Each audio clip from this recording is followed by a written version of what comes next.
for So sure. the next story is really interesting. Came from Eric Schreiber at World Socialist website, WSWS.org. Excellent site. One of the sources that we feature daily in Independent Left News, and then quite often their articles make it into leftists.today as well, which is a cut down version of Independent Left News. It's like just the top 5 articles and videos.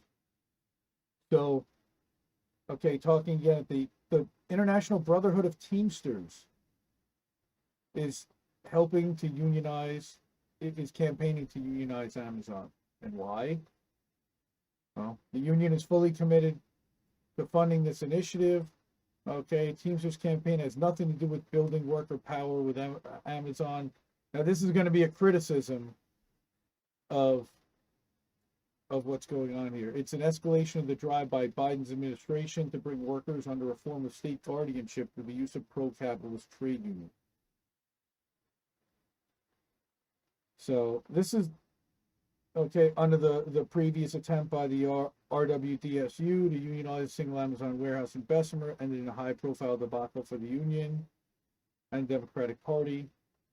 But a full court press by the media and the Democrats.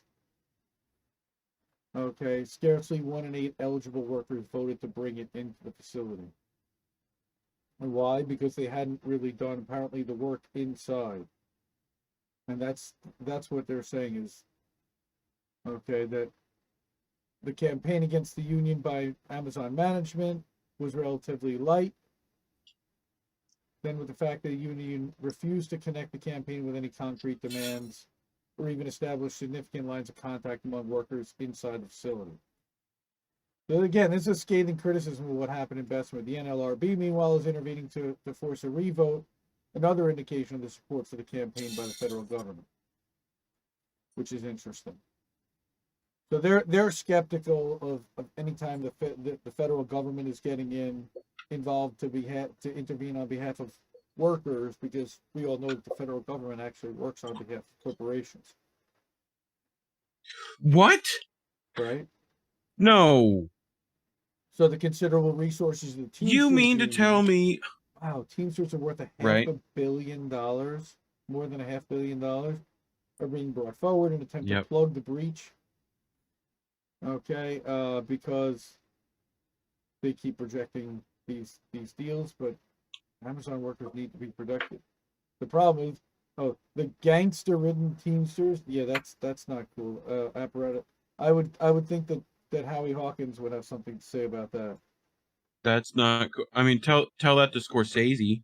Right. That mafia stuff's not cool as well. The Like, Teamsters have enforced you know. multi-tier wage structures, inadequate health benefits, and mandatory overtime. Moreover, the Teamsters regularly runs roughshod over the democratic rights of workers, and is infamous for its historical use of violence to force suppression.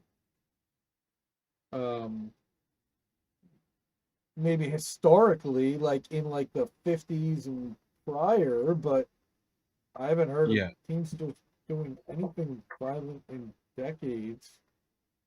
In 2018, they used an Probably for a anti-democratic law reason. to ratify a contract at UPS, which a majority of voters had rejected. Which is also, again, every single deal that any union has ever made with any corporation, this organization and this publication sees as a sellout deal. Happy birthday, Darlene, by the way. I'm sorry that I missed your birthday. I did wish you on Discord, but Darlene mentioned that it was her birthday, so I wanted to say happy birthday. 1 sec. Okay. So look at this. Under the present contract, starting hourly wage for part-time UPS workers is a mere $13. In contrast, warehouse workers at Amazon who don't belong to a union earn a starting wage of $15. Before this, they were even worse, only $10. Current UPS contract created a new category of lower-paid part-time drivers, which represents a significant attack on one of the few decent-paying positions left at the company. It all adds up to no bueno. And again, this is a long article Amazon workers will not be able to take a single step forward through the mechanism of the Teamsters, according to this person's opinion. The way forward is by mobilizing their own independent strength outside the control of the union bureaucracy through rank and file committees, as Amazon workers in Baltimore, together with Dana Auto Parts workers, teachers, and other sections of the working class, have already done.